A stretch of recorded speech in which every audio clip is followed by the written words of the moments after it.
नमस्कार दोस्तों। यूरोप में समाजवाद और रूसी क्रांति के चैप्टर के पहले भाग में हमने देखा था कि कैसे यूरोप में समाजवाद का प्रसार हुआ, किस तरीके से फ्रांस की क्रांति के बाद समानता और स्वतंत्रता के विचार फैले और जनता ने अपने समानता और स्वतंत्रता की मांग करनी शुरू कर दी। और उसके बाद धीरे धीरे जब औद्योगिक क्रांति और बढ़ी तो मजदूरों की स्थिति खराब हुई और अंततः समाजवाद का विचार यूरोप में लोकप्रिय होता चला गया। और कार्ल मार्क्स ने लाख नारा दिया कि दुनिया के मजदूरों एक हो, लेकिन यूरोप के किसी भी देश में 1917 से पहले कोई भी समाजवादी क्रांति नहीं हुई, कोई मार्क्सवादी क्रांति नहीं हुई। लेकिन 1917 में जाके रूस में वो क्रांति हो गई। तो आज हम समझेंगे कि आखिर ऐसे कौन से कारण थे कि रूस में वो क्रांति हो गई, जबकि मार्क्स ने तो कहा था कि ये जो क्रांति है ये सबसे पहले उस देश में होगी जहाँ पे औद्योगिकरण सबसे ज्यादा होगा, क्योंकि वहां मजदूर वर्ग अधिक होगा और मजदूरों की दशा खराब होगी तो मजदूर क्रांति कर देंगे। पर ऐसा नहीं हुआ। जब रूस में 1917 में क्रांति हुई तो वहां के 85% लोग किसान थे। तो आइए हम समझते हैं कि ये कैसे एक इतिहास में बहुत बड़ी घटना हुई कि जब सर्वहारा के हाथ में सत्ता आई और समाजवादी क्रांति रूस में हुई। तो आइए समझते हैं। देखिए, 1917 में एक क्रांति होती है तो हम उससे पहले के रूसी साम्राज्य को समझने का प्रयास करेंगे कि कौन से ऐसे कारण मौजूद थे जो अंततः रूस के साम्राज्य को, रूस तब एक देश नहीं था, तब रूस एक साम्राज्य था। और उस साम्राज्य में आज के मध्य एशिया के देश जैसे कजाकिस्तान, तुर्कमेनिस्तान, ये सब थे। यूरोप के कई देश थे। तो उन सारे देशों जैसे लिथुआनिया, लाटविया जैसे देश थे, उन सारे देशों को मिला के रूस का एक बहुत बड़ा साम्राज्य था जो वॉल्टिक सागर से लेके प्रशांत महासागर तक फैला हुआ। तो इतने बड़े रूसी साम्राज्य में रूस जार निकोलस द्वितीय का शासन था। उस समय का जो साम्राज्य था रूस का, उसका सम्राट था जार निकोलस द्वितीय। इस समाज में, यहाँ का जो रूस का समाज था, इसमें 85% लोग क्या कर रहे थे? खेती करते थे और सामंती व्यवस्था कायम थी। सामंती व्यवस्था ऐसी व्यवस्था होती है जहाँ एक बहुत बड़े भूभाग का मालिक सामंत होता है और जनता उसके सेवक की तरह काम करती है, सामंत के लिए काम करती है और सामंत उनसे टैक्स वसूलता है और जनता का शोषण करता है। तो ये सामाजिक व्यवस्था कैसी थी? सामंती थी। उद्योग धंधे थे। अब देखिए, जब यूरोप के बाकी देशों में औद्योगिक क्रांति काफी आगे बढ़ गई थी तो रूस पिछड़ा हुआ था इस औद्योगिक क्रांति में। उद्योग कम थे, मजदूरों की स्थिति खराब थी। 1890 से जब रूस में भी रेलवे का विस्तार हुआ तो वहां पे भी सेंट पीटर्सबर्ग और मॉस्को में औद्योगिकरण की शुरुआत हुई। देखिए, रूस के पास संसाधन बहुत थे, लोहा, कोयला। आज भी अभी जो ये लड़ाई चल रही है ना ईरान और इजराइल की, तो अमेरिका ने कहा है कि नहीं, हम भारत को इजाजत देते हैं कि वो रूस से तेल खरीद लें। यानी अभी भी रूस संसाधन संपन्न है और अपने संसाधनों का निर्यात करके पैसा कमा रहा है। तो उस समय भी रूस के पास संसाधन थे और उन संसाधनों की बदौलत सेंट पीटर्सबर्ग और मॉस्को, देखिए रूस जो है ना एक ऐसा देश है जो बहुत बड़ा देश है और उसका कुछ हिस्सा यूरोप में पड़ता है और कुछ हिस्सा एशिया में पड़ता है। तो ये मॉस्को और सेंट पीटर्सबर्ग जो है ये यूरोप वाले हिस्से में पड़ते हैं। इनमें औद्योगिकरण शुरू हो रहा है। रूस में बाहर से भी निवेश आ रहा है, यानी बाहर के उद्योगपति भी आके पैसा लगाते हैं। अब औद्योगिकरण तो शुरू हो रहा है धीरे धीरे, लेकिन वही बात है, जब औद्योगिकरण होता है तो उद्योगपति अपने मुनाफे के लिए काम करते हैं। और अपना मुनाफा कब होगा? जब मजदूरों से ज्यादा काम लिया जाए और उन्हें कम से कम पैसा दिया जाए, कम से कम उनकी मजदूरी हो। तो रूस में भी वही हो रहा है कि मजदूरों से 15-15, 12-12 घंटे काम लिया जाता है। अब रूस में दो तरीके से वस्तुओं का उत्पादन होता है, एक तो कारखानों में होता है और एक बड़ी बड़ी फैक्ट्रियां लगी हैं, उद्योग लगे हैं। तो कारखाने जो होते हैं ना, उनके छोटे छोटे मालिक होते हैं, तो उनमें तो काम की स्थिति बहुत ही खराब है। वो असंगठित क्षेत्र बोल सकते हैं हम उनको। और जो बड़ी बड़ी फैक्ट्रियां हैं उनमें भी 8-8, 10-10 घंटे, 12, बल्कि 8 घंटे नहीं, 10 और 12 घंटे मजदूर काम करते हैं। हालांकि इन मजदूरों की स्थिति के लिए इंस्पेक्टर लगे हुए हैं सरकार की तरफ से, जो यहाँ जाके इंस्पेक्शन करें। लेकिन इतने बड़े साम्राज्य में किसी इंस्पेक्टर के बस की बात ही नहीं, वो नियंत्रित नहीं कर पाता है। और उद्योगपति जो है ना, वो इन मजदूरों से बहुत ज्यादा काम लेते हैं। किसानों की स्थिति क्या है कि ज्यादातर लोग किसान हैं और किसानों का शोषण करते हैं सामंत। एक तो रूस में जार निकोलस का शासन है, जो बिल्कुल निरंकुश शासन है, जिसका जनता की तरफ कोई ध्यान नहीं है। दूसरे जो सामाजिक व्यवस्था है, उसमें किसान ज्यादा है और किसान सामंतों के शोषण में है। अब देखिए, जो किसान वर्ग है वो ऐसा नहीं कि सारे किसान एक जैसे, बल्कि रूस में अलग अलग धर्म के लोग हैं। मोस्टली तो क्रिश्चियनिटी को मानने वाले हैं, पर वहाँ पे मोहम्मडन और बौद्ध भी हैं। जो मध्य एशिया के देश है ना, कजाकिस्तान, तुर्कमेनिस्तान, ताजिकिस्तान, वो आज भी ना मोहम्मडन वाले इलाके, मुस्लिम धर्म को मानने वाले लोग हैं वहाँ पे। तो इस रूसी साम्राज्य में भांति भांति के विविध विविध धर्मों के लोग हैं। पर इन धर्मों के लोग या तो किसान है या मजदूर हैं, ज्यादातर किसान है और उनमें मजदूर हैं। किसान अपने शोषण से परेशान है और मजदूर अपने शोषण से परेशान है। इन मजदूरों में 31% महिलाएं हैं, यानी महिलाएं रूस में पहले से ही बहुत सक्रिय और सजग हैं। तो खैर, अब रूस में इस समय पे धातु और कपड़ा उद्योग बहुत तेजी से विकास कर रहा है। धातु उद्योग क्या, स्टील और लौह इस्पात उद्योग ग्रो कर रहा है। और कपड़ा उद्योग तो उस समय विकास कर ही रहा था औद्योगिक क्रांति के दौरान। तो अब रूस में हुआ क्या कि देखिए, खैर अब ये जो रूस में चल रहा है ना, ये लगभग सभी देशों में चल रहा था। किसानों की स्थिति हर देश में सामंतों के अधीन खराब ही थी। और मजदूरों की स्थिति भी इंग्लैंड में भी बहुत खराब थी, जर्मनी में और फ्रांस में, हर जगह ऐसी स्थिति थी। तो फिर अब ऐसा क्या हुआ कि यहाँ क्रांति हो जाती है। देखिए, हमने देखा कि जब औद्योगिकरण बढ़ा तो फिर समाजवादी सक्रिय हो गए थे। क्यों? क्योंकि बहुत सारे जो मजदूर थे वो अपनी मांगों को लेकर हड़ताल कर रहे थे और राजनीतिक गोलबंदी शुरू हो गई थी। मार्क्सवाद जो था, मार्क्सवादी समाजवाद, वो लोकप्रिय हो रहा था। तो कई ऐसी राजनीतिक पार्टियां बन गई थी जो समाजवाद का प्रसार कर रही थी। अब रूस में भी एक ऐसी पार्टी बनती है, ठीक है। 1898 में रसियन सोशल डेमोक्रेटिक पार्टी बनती है रूस में, जो समाजवाद का प्रसार करती है, जो ये समझाती है लोगों को कि तुम उद्योगपतियों के शोषण से और सामंतों के शोषण से मुक्त हो सकते हो। तुम सर्वहारा वर्ग मिलकर के बुर्जुआ के खिलाफ क्रांति कर सकते हो। यहाँ सर्वहारा जो है ना, वो मजदूर और किसान वर्ग है, और बुर्जुआ उद्योगपति और सामंत वर्ग है, ठीक है। तो ये समाजवादी जो लोग हैं ना, ये आम आदमी को, जनता को समझाते हैं कि हमें इनके खिलाफ मिलकर के विद्रोह करना होगा और तब हम सत्ता पे अपना कब्जा कर लेंगे। अच्छा, यहाँ पे समाजवादी ही खाली सक्रिय नहीं है, उदारवादी। उदारवादी एक राजनीतिक विचारधारा है। जो लोग वंश आधारित व्यवस्था के खिलाफ है, बल्कि वो ये चाहते हैं कि जिसकी जितनी योग्यता हो, जितना उद्यम हो, परिश्रम, उसके हिसाब से उसको हिस्सा मिलना चाहिए, उसको लाभ मिलना चाहिए, ठीक है। तो उदारवादी पार्टी के लोग भी सक्रिय हैं। अब होता यह है कि जार जो है ना, जार तो नहीं चाहता कि कोई आके हमारे देश के लोगों को ये समाजवाद और उदारवाद सिखाए, है ना, जार कभी चाहेगा? तो जार इस पार्टी को क्या करता है, गैर कानूनी, इसको घोषित कर देता है गैर कानूनी। अब होता क्या है कि रूस में एक माहौल बड़ा अलग सा है। रूस के किसान सामूहिकता की भावना वाले किसान हैं।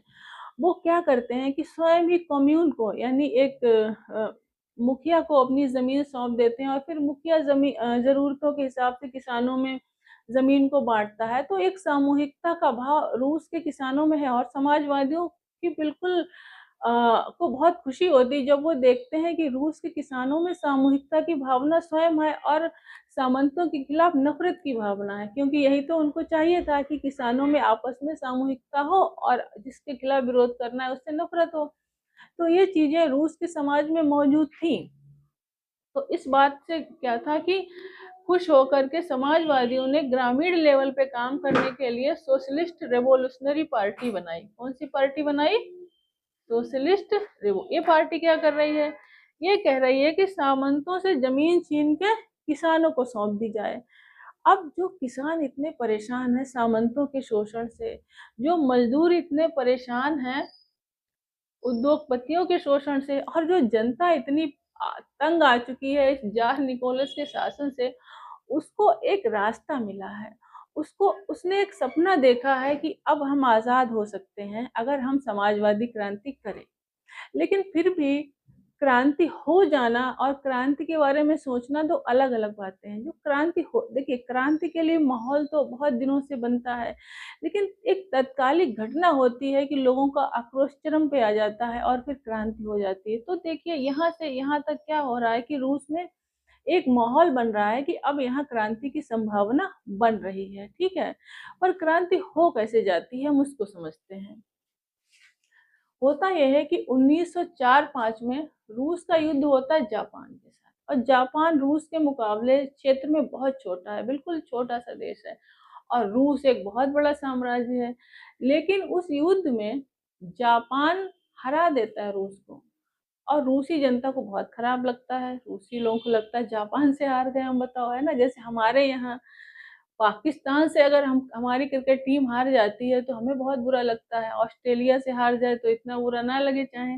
तो खैर, अब इन रूसियों को बहुत खराब लगता है जब ये हार जाते हैं, किससे? जापान से। लेकिन खाली हारते ही नहीं है, जब एक देश युद्ध लड़ता है तो उसके आर्थिक संसाधन, धन दौलत जो है वो युद्ध में खत्म हो जाती है। जो राशन है, जो खाद्य पदार्थ है, वो सेना के लिए चले जाते हैं और सारा ध्यान सैनिकों पे चला जाता है। तो होता क्या है कि 1905 में रूस में उथल-पुथल मच जाती है। किस लिए? एक तो यह है कि जनता को लगता है ये कैसा जार शासन चला रहा है, जापान से हार गया, तो जार के खिलाफ लोगों में गुस्सा है। दूसरी बात, युद्ध के कारण देश में महंगाई आ जाती है, और मजदूरों की स्थिति तो वैसे ही खराब थी, 15-15 घंटे उनसे काम लिया जाता था। रूस में महंगाई आने से खाद्य पदार्थों की कीमतें, ज़रूरी वस्तुओं की कीमतें सब बढ़ जाती हैं। अच्छा, ये सारी समस्याएँ बहुत सारे देशों में थी, तो उनमें क्रांति तो नहीं हो गई। एक और नई चीज़ है, वो क्या है कि अब यहाँ ये जो समाजवादी पार्टी के लोग हैं, ये वाली समाजवादी पार्टी नहीं अपनी यूपी वाली, ये वहाँ की जो समाजवादी पार्टी है, रशियन सोशल डेमोक्रेटिक पार्टी, वो काम कर रही है। उसके लोग अपने विचारों का प्रसार कर रहे हैं। तो एक जो वर्कर्स होते हैं ना, वो एक अपना और संगठन बनाते हैं उन्हीं विचारों से प्रभावित होके, मार्क्स के विचारों से प्रभावित होके, assembly of Russian workers, assembly Russian workers. अब क्योंकि जो उद्योगपति हैं, वो देखिए, उद्योगपति जो होते हैं ना, वो हमेशा उदारवादी विचारधारा का समर्थन करते हैं, क्योंकि वो चाहते हैं कि सरकार तो बने लेकिन हम उसे चुने और वो हमारे हिसाब से काम करे। तो जो पूंजीपति वर्ग होता है ना, वो इनका विरोध करता है, किसका? मार्क्सवादी विद्रोह का, मार्क्सवादी क्रांति का। तो जो मजदूर ये असेंबली बनाते हैं, उनको नौकरी से हटा दिया जाता है। अब जब इनको नौकरी से हटा दिया जाता है तो ये मजदूर जो है ये जुलूस निकालते हैं, विद्रोह करते हैं और विरोध करते हैं। विरोध कहाँ करते हैं?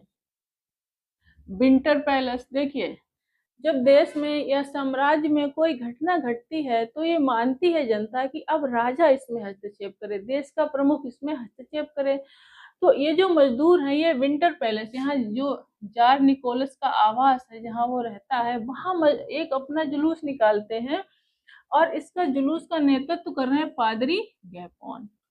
तो ये अपनी मांगे रखते हैं कि हमें 8 घंटे की हमारी कार्य की पाली हो, और हमें न्यूनतम मजदूरी दी जाए, हमारी कार्य दशाएं बेहतर की जाए, और जो महंगाई है उसको कंट्रोल किया जाए, खाद्य पदार्थों की आपूर्ति को बढ़ाया जाए। ये सारी मांगे लेकर के ये मजदूरों का एक जुलूस निकलता है, कहाँ? विंटर पैलेस के सामने से, और पादरी गैपोन इस जुलूस का नेतृत्व कर रहे होते हैं। लेकिन ये जो देखिए, सत्ता के गुरूर में जब कोई इंसान पागल होता है तो उसे इंसान इंसान नजर नहीं आता। कहते हैं ना, छत पे खड़े हो जाओ तो अपना मकान नहीं नजर नहीं आता। तो इनका यही हाल है। राजा जो ये जार निकोलस द्वितीय है, ये इन मजदूरों के जुलूस पे गोली चलवा देते हैं। जैसे हमारे देश में जलियांवाला बाग में जनरल डायर ने जो लोग इकट्ठा हुए थे विरोध प्रदर्शन के लिए, उन पे, उन निहत्थे लोगों पे गोली चलवा दी। ऐसे ही ये जार निकोलस इन लोगों पे, ये मजदूरों का जो जुलूस निकल रहा था, इस पे गोली चलवा देते हैं, और जब ये गोली चलती है तो 100 मजदूरों की मौत हो जाती है। एक बहुत ही एक फेमस घटना बनती है इतिहास में, इसे खूनी रविवार कहा जाता है। यानी रविवार का वो दिन था जब इन मजदूरों पे गोली चली और उनका कत्लेआम हो गया। तो इस घटना को क्या कहा जाता है? खूनी रविवार।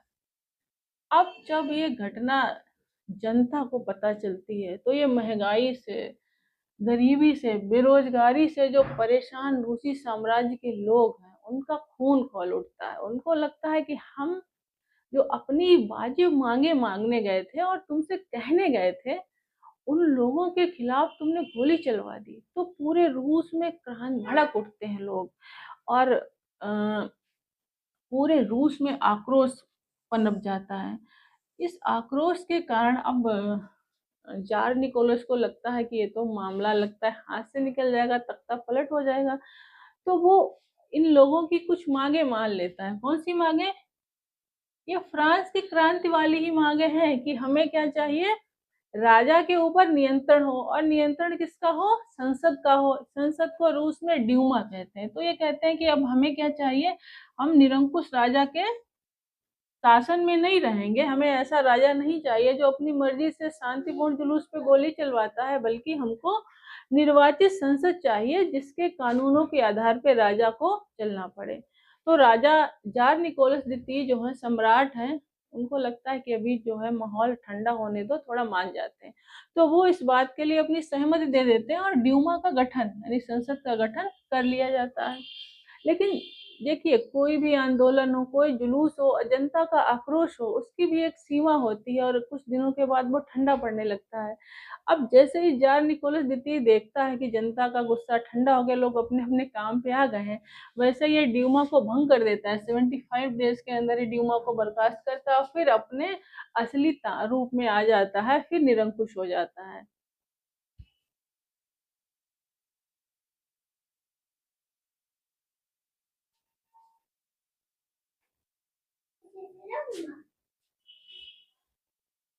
अब क्या होता है? अब एक बार का तो खतरा टाल दिया जार निकोलस द्वितीय ने।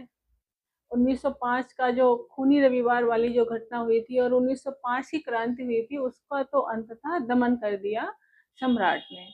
लेकिन तब तक क्या होता है कि तब तक यूरोप में विश्व युद्ध शुरू हो जाता है। दरअसल यूरोप के इस युद्ध को विश्व युद्ध इसलिए कहा जा रहा है क्योंकि यूरोप के देशों के दुनिया के अनेक क्षेत्रों में उपनिवेश थे। तो प्रत्यक्ष या अप्रत्यक्ष रूप से वो सारे उपनिवेश इस युद्ध से जुड़े हुए थे।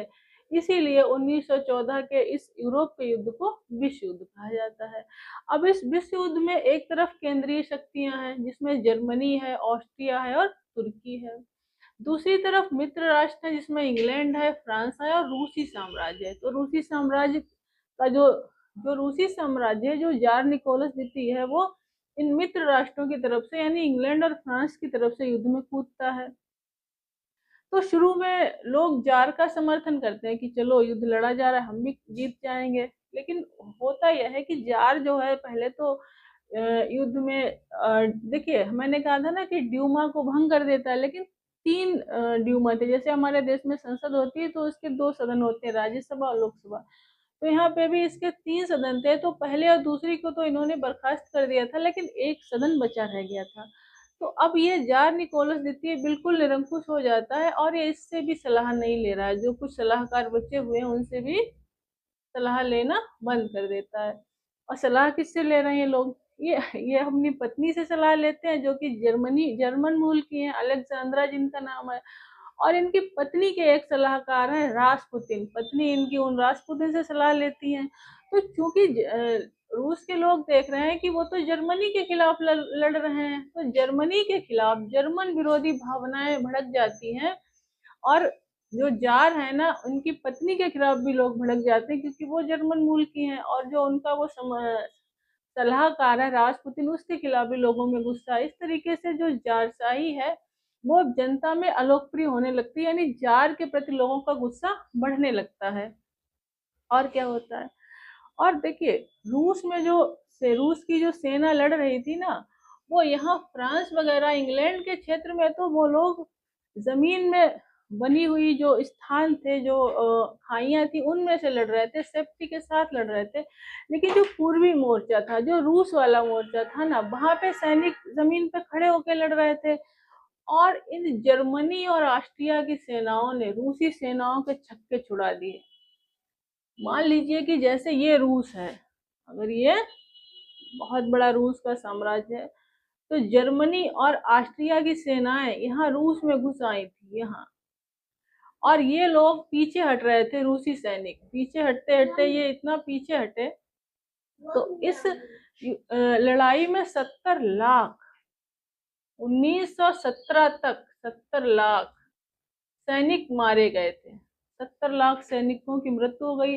अब जब ये ऑस्ट्रिया और जर्मनी की सेना यहाँ से आ रही है, तो इस रूसी सेना ने क्या किया कि यहाँ की जो इमारतें हैं रूस के अंदर की, उन इमारतों और फसलों को नष्ट कर दिया, कि ताकि इन जर्मनी सैनिकों को कहीं ठिकाना ना मिले अपने आप को छुपाने का, और इनको खाद्यान्न की कमी पड़ जाए ताकि ये खुद ही खत्म हो जाए। तो इन्होंने तो ऐसा अपनी सुरक्षा के लिए किया था, लेकिन इस कार्यक्रम से 30 लाख लोग बेघर हो गए, क्योंकि उनके घर भी खत्म हो गए, नष्ट हो गए, और उनकी फसलें भी नष्ट हो गई। तो अब 30 लाख लोग शरणार्थी हो गए, यानी कुल मिलाकर के 1 करोड़ लोग सीधे तौर पे इस युद्ध से प्रभावित हुए। अब सेना को लगता है इतनी हार के बाद, इतनी सैनिकों की मृत्यु के बाद, अब सेना लड़ना ही नहीं चाहती, सेना का भी मनोबल टूट चुका है, लोग भी परेशान हो गए हैं।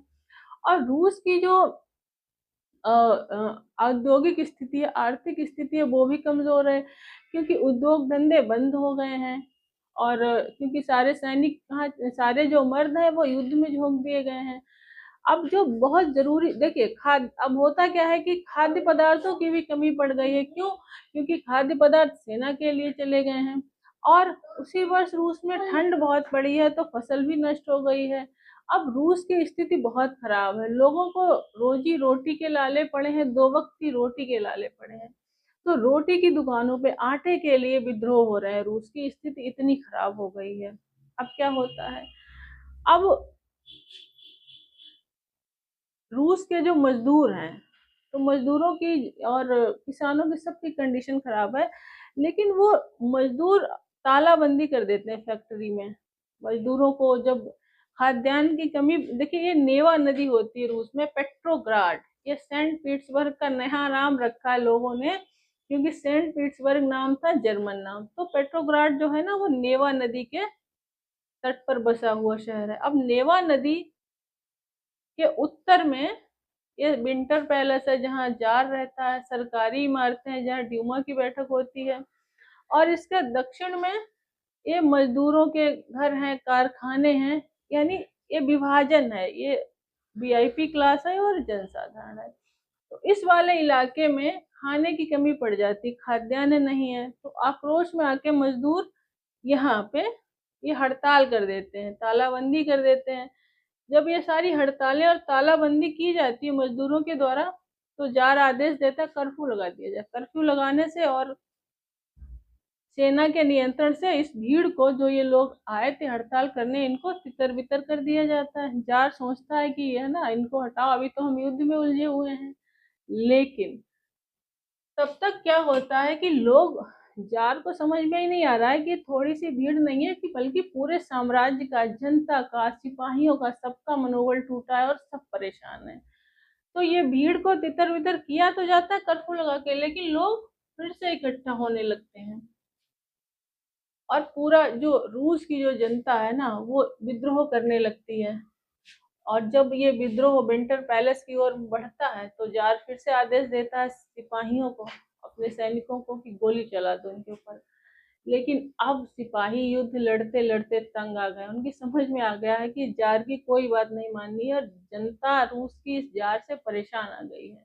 तो वो जो सेना होती है ना, घुड़सवार सैनिक, वो गोली चलाने से मना कर देते हैं। यानी अब से, बल्कि वो अपने ही एक कमांडर के खिलाफ गोली चला देते हैं। तो अब रूस में मजदूर, किसान और सेना पूरी तरीके से जार के खिलाफ हो गए हैं, और जार का प्रभाव अब लगभग समाप्त हो गया है। ऐसे में एक सैनिक कमांडर जो है ना, वो सलाह देते हैं जार को कि अब आप गद्दी छोड़ दीजिए। जैसे अभी बांग्लादेश में कुछ वर्ष पहले तख्ता पलट हुआ था, तो वहां भी जब लोगों में आक्रोश उभरा और लोग विद्रोह करने लगे, तो वहां के भी सैनिक कमांडर ने शेख हसीना को सलाह दी थी कि आप देश छोड़ दीजिए। तो इनके सैनिक कमांड और उन्होंने देश छोड़ भी दिया, वो भारत आ गई थी जल्दी से।